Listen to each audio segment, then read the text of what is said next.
Scanning is something we probably all have to do at some point, so here's some of the basics, especially about scanning to archive.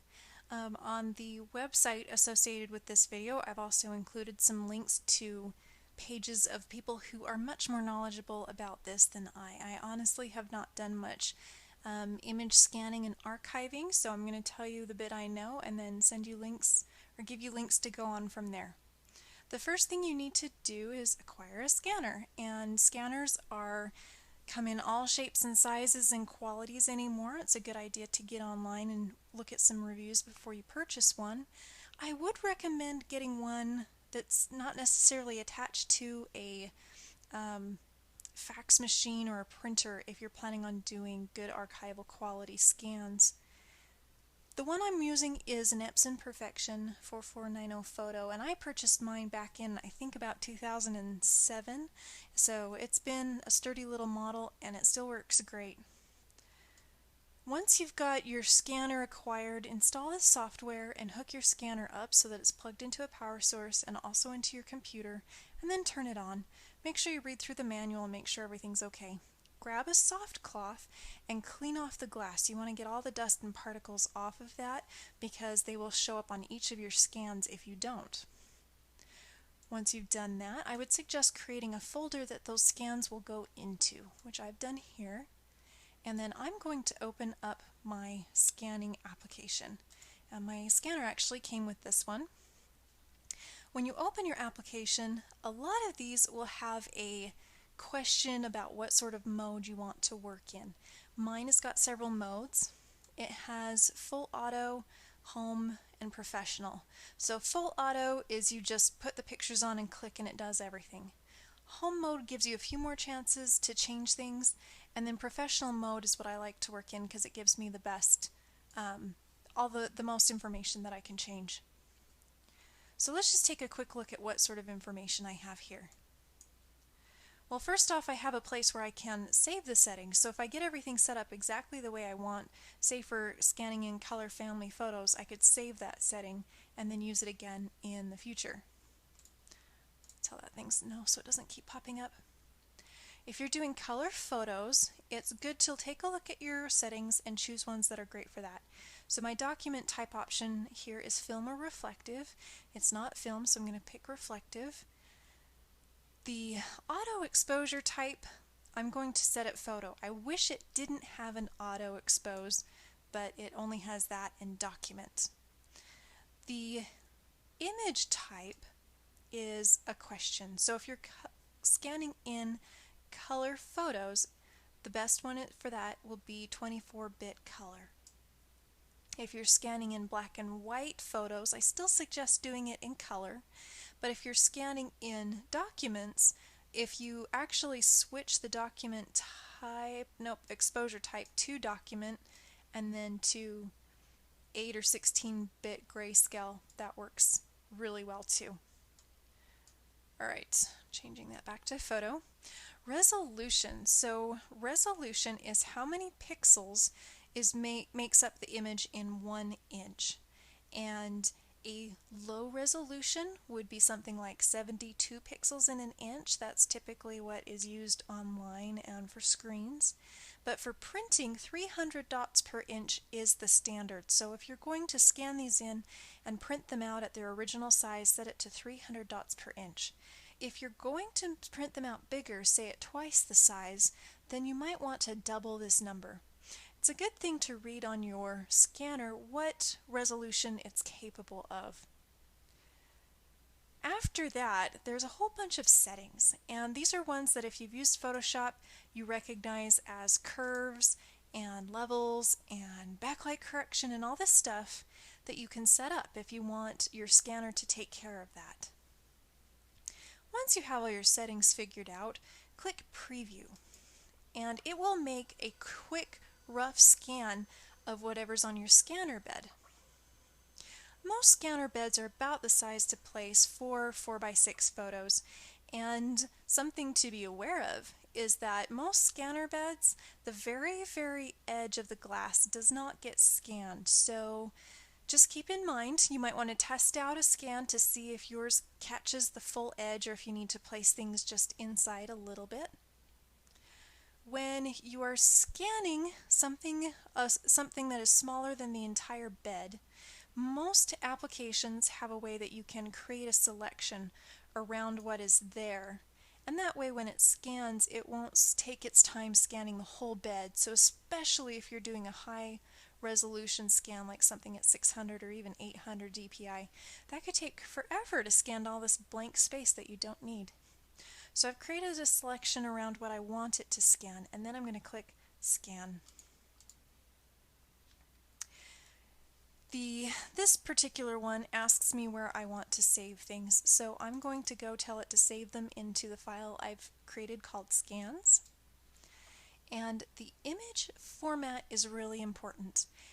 The things that you are scanning, if you are going to archive them or print them, I would highly recommend using the TIFF or TIFF file format. It is uncompressed and will preserve a whole lot of things without squishing the pixels down or blurring them.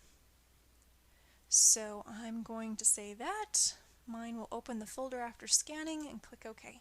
So now it's scanning. The scanner, like I said, was from a while ago, but it's still a pretty quick little scanner at 300 dpi. There are some really big flatbed scanners. Unless you've got artwork that you want to scan those in, I wouldn't suggest buying one of those.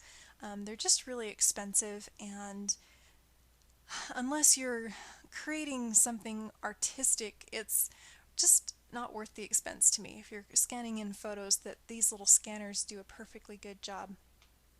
So now I have my scanned file. At this point, I could come back to my scanner and erase the selection and place more photos on my scanner. So instead of placing more photos on my scanner, what I'm actually going to do is take the same area and this time scan it in at 600 dots per inch so I can show you the difference.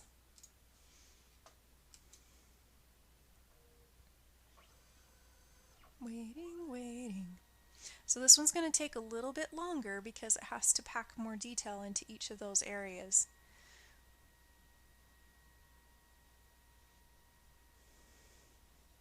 Photos scan really well if they've been made more traditionally. If it's a photo that has been printed out on, for example, an inkjet printer, the printer puts down dots of color and those will scan okay, but they don't reprint very well.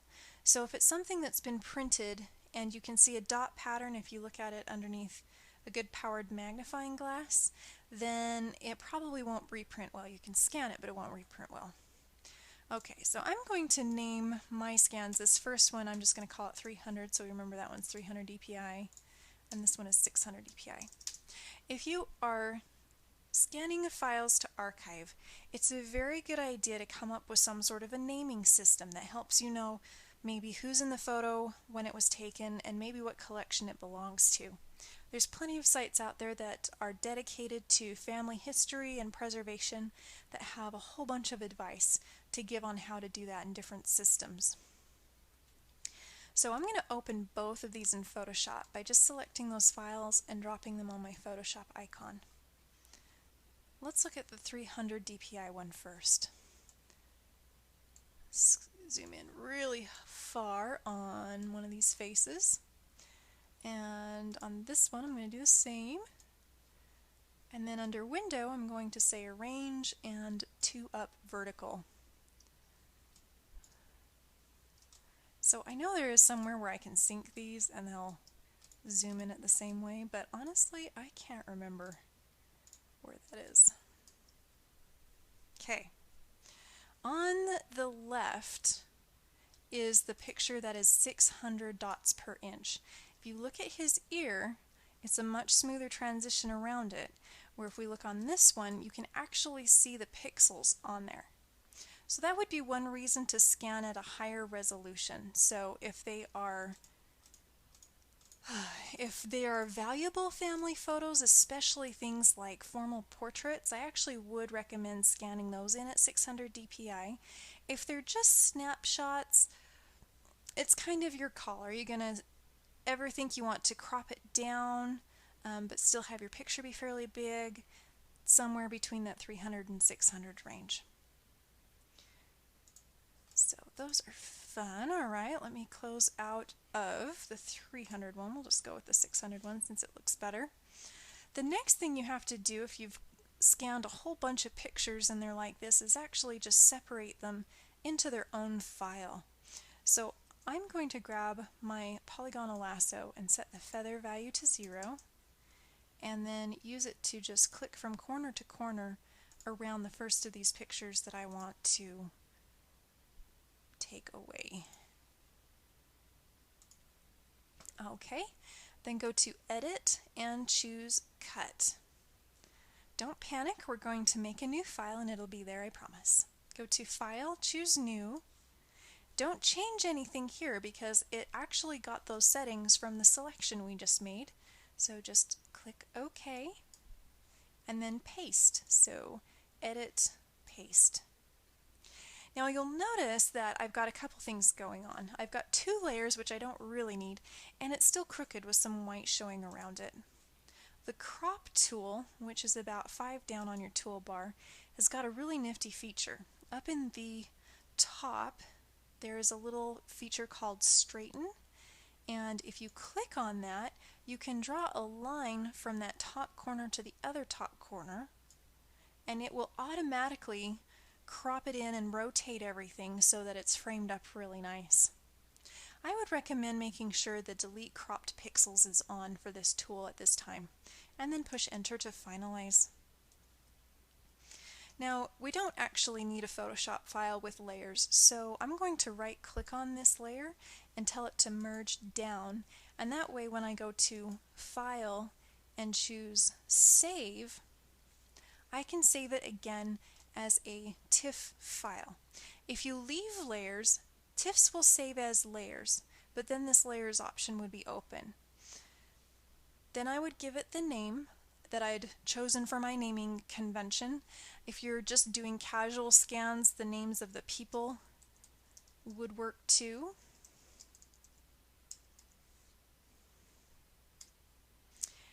When you hit save as a TIFF, these options will pop up.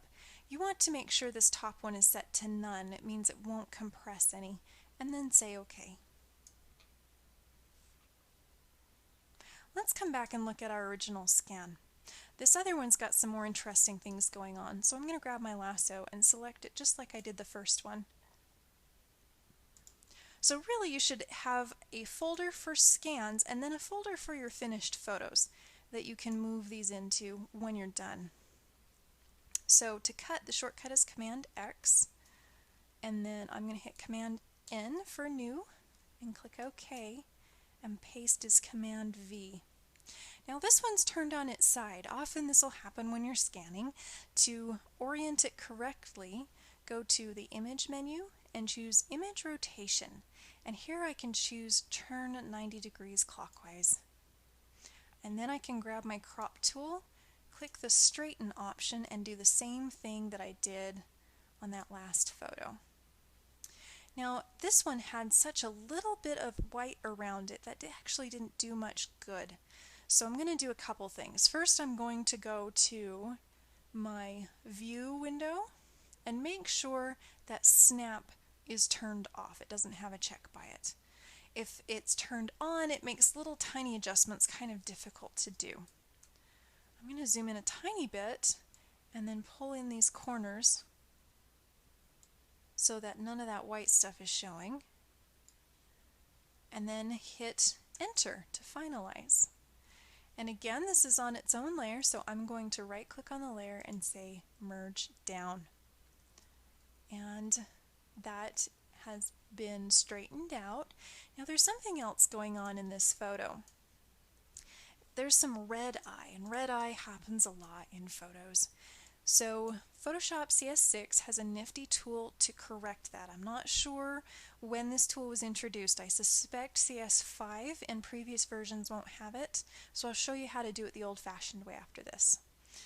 It is housed with your other healing tools, so under the Spot Healing and Patch tool, there's one called the Red Eye tool. And it's very simple. You just click and drag to create a square over the area that has the red, and let go, and it takes care of that nasty looking red eye. And it's pretty good. I've used it on some pretty nasty red eye, and it does a good job. And you can do it a couple times if the first one doesn't get it. Alright, so the old-fashioned way, or one of the old-fashioned ways, is to grab your paintbrush and set the blend mode of the actual brush to saturation. I would say set your opacity and flow at 100%, and then get black as your main color. And when I choose black, I drag it all the way down to the bottom left-hand corner, because that makes a really nice, rich, dark black. Now if I paint on this, it will actually just take the color away from where I paint. Now if it's a really bright red, it might leave it looking kind of a light gray. If that's the case, grab your Dodge Burn tool, and I'm going to set my range to midtones, and holding down Option, I can go over just that black area of the iris a couple times so that it doesn't look zombie gray. Okay, and then I would save this as a TIFF, make sure it doesn't have the layers box checked, and give it a name and say save. Okay, so that's basic scanning and basic color adjusting there with the red eye being taken care of. Popping back to my scanning bed for a minute, I'm going to delete that. If you are scanning in a whole bunch of photos, I would recommend packing them on there. If you can, get 4 on, or as many on as you can without them overlapping, not making any selection, and just scanning the whole bed and doing a whole bunch of those scans all at once. And then when you're done scanning, go back and separate them into individual photos and do the rest of what you want to do to those photos. And that's about it. I will definitely put some links on my site to show you some other really cool resources.